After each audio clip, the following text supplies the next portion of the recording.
एक गांव में एक गरीब औरत रहती थी। उसके यहाँ कोई औलाद ना थी। बहुत देर के बाद एक लड़का पैदा हुआ और लड़का बहुत ही खूबसूरत था। लड़के को पाकर वो दोनों बहुत खुश हुए कि हमारी तो किस्मत जाग गई। फिर एक दिन ऐसा हुआ कि एक पंडित ना उनके घर पे आया और उसने लड़के की तरफ देखा और उसके माता पिता से कहा, अरे वाह, क्या कमाल बच्चा है आपका, इसकी तो बहुत अच्छी किस्मत है। ये बेटा 15 वर्ष की उम्र में एक राजा बन जाएगा और जल्दी ही एक राजकुमारी से इसकी शादी भी होगी। बहुत अच्छी किस्मत वाला लड़का है आपका ये बात जब पंडित ने बोली तो माता पिता बहुत खुश हुए और ये बात जो थी वो आहिस्ता आहिस्ता पूरे गांव में फैल गई कि ऐसा ऐसा लड़का एक पैदा हुआ है। इत्तेफाक से राजा उसी गांव से गुजर रहा था, शिकार करने के लिए जा रहा था। तो एक सैनिक ने राजा को बोला कि इस घर में एक लड़का पैदा हुआ है और पंडित ने उसका ये हाल व हवाल बताया है कि वो 15 वर्ष की उम्र में राजकुमारी से शादी भी करेगा और राजा भी बन जाएगा। तो राजा बहुत बुरे दिल का आदमी था। उसने सुनते ही ये कहा कि किसी तरह भी करके इस लड़के को मार देना चाहिए। राजा ये सोचकर उसी घर की तरफ जाने लगा।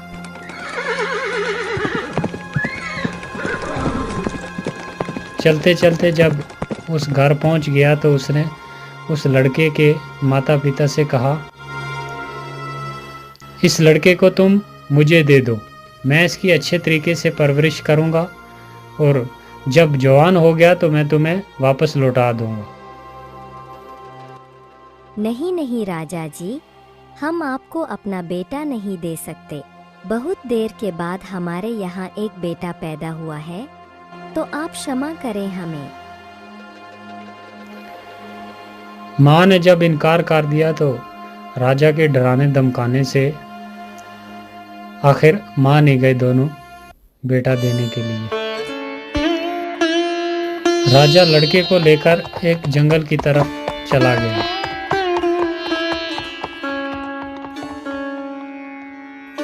और चलते चलते रास्ते में एक दरिया आ गया और उसने एक बक्से में बंद करके उस लड़के को दरिया में छोड़ दिया। बादशाह जिस वक्त बक्से को दरिया में डाल रहा था तो जंगल की परियां सैर के लिए आई हुई थी। परियां बहुत ही नेक दिल की थीं।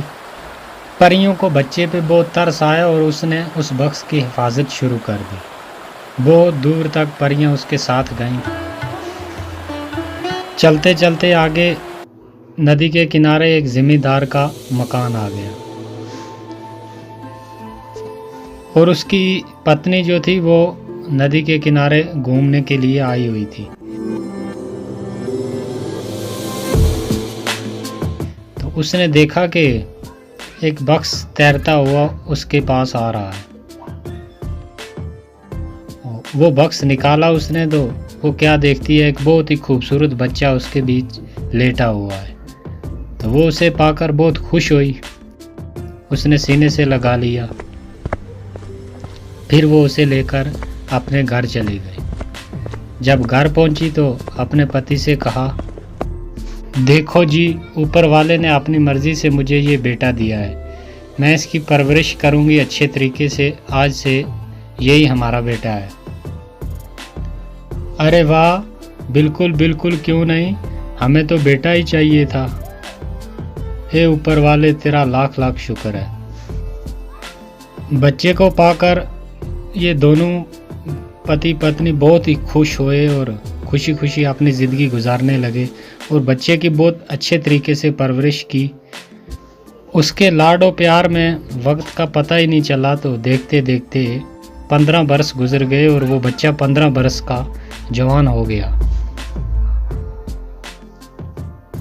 और तकदीर एक बार फिर बच्चे को उसी मोड़ पर ले आई। एक दिन बादशाह शिकार के लिए निकला। चलते चलते बहुत दूर निकल गया और रात हो गई। बादशाह ने सिपाहियों से कहा कि जाओ देखो, यहाँ नज़दीक कोई जगह है रात ठहरने के लिए।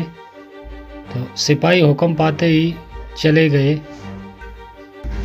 सिपाहियों ने वापस आकर अर्ज किया कि हुजूर, यहाँ से थोड़ी दूरी पर दरिया के किनारे एक जिम्मेदार का मकान है। बादशाह ने सिपाहियों के साथ जिम्मेदार के मकान पर चला गया।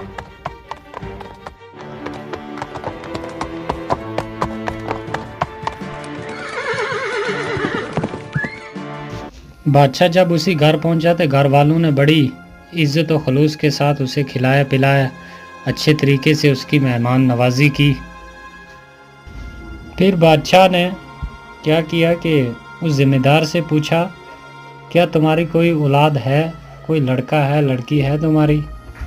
हुजूर, हमारा तो अपना कोई बेटा नहीं है, लेकिन ऊपर वाले ने ये बेटा हमें दिया हुआ है। अब तो यही लड़का यही लड़की, हमारा तो सब कुछ यही है। तो बादशाह ने हैरानगी से उससे पूछा कि ये लड़का तुम्हें मिला कहाँ से? फिर उस जिम्मेदार ने सारी कहानी बादशाह को कह सुनाई और बादशाह जिम्मेदार की बात सुनकर सोच में पड़ गया। बादशाह को समझ आ गया कि ये वही लड़का है।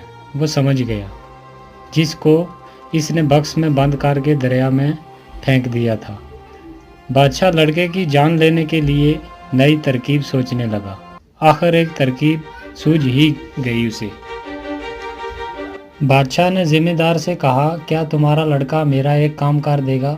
जिम्मेदार ने जवाब दिया, बड़ी खुशी से हुजूर, आप बादशाह हैं, आपका कहना कैसे मोड़ सकते हैं, आप हुक्म कीजिए। तो बादशाह ने कहा कि मेरा ये खत लेकर अपने लड़के को फौरन मेरे शाही महल भेजो।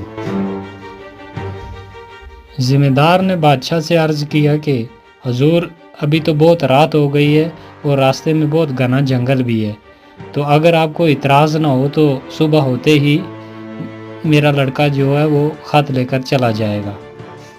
तो बादशाह ने कहा कि नहीं नहीं, अभी और इसी वक्त जाना होगा।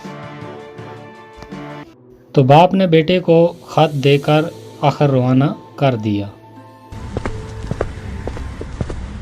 वो चलने लगा। चलते चलते आगे घना जंगल आ गया और काफ़ी रात भी हो गई थी। तो उसे नींद आ गई, एक पेड़ के नीचे सो गया। वो सो रहा था कि वहाँ पर परियां आ गई, वही परियां जिन्होंने उस बक्स की उस वक्त हिफाजत की थी। तो उसके हाथ में वो ख़त देखा परी ने और फ़ौरन आकर वो ख़त लेकर पढ़ा। तो उसमें लिखा था कि ये लड़का जब शाही महल पहुंचेगा तो इसका फौरी कत्ल कर देना। तो परी ने वो ख़त लेकर अपने पास रख लिया और अपने पास से एक ख़त लिख कर उस लड़के के हाथ में रख दिया। जब सुबह आई तो लड़का उठा और जल्दी जल्दी वो ख़त लेकर महल की ओर जाने लगा।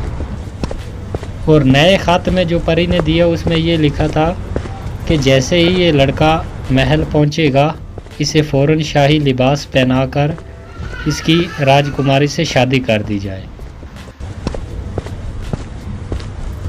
और लड़के ने वो ख़त लेकर रानी को जब दिया तो रानी ने पढ़कर बड़ी हैरत से उसकी लड़के की तरफ देखती रही, क्योंकि बादशाह का हुक्म था तो वो भी इनकार नहीं कर सकती थी। तो उसने फ़ौरन। तो दोस्तों, आपको क्या लगता है, ये लड़का बच पाएगा या नहीं? आगे क्या हुआ इसके साथ, वो देखने के लिए प्लीज़ चैनल को सब्सक्राइब कर दें और वीडियो को लाइक कर दें, ताकि हम आपको वीडियो का दूसरा भाग जल्दी दिखा सकें।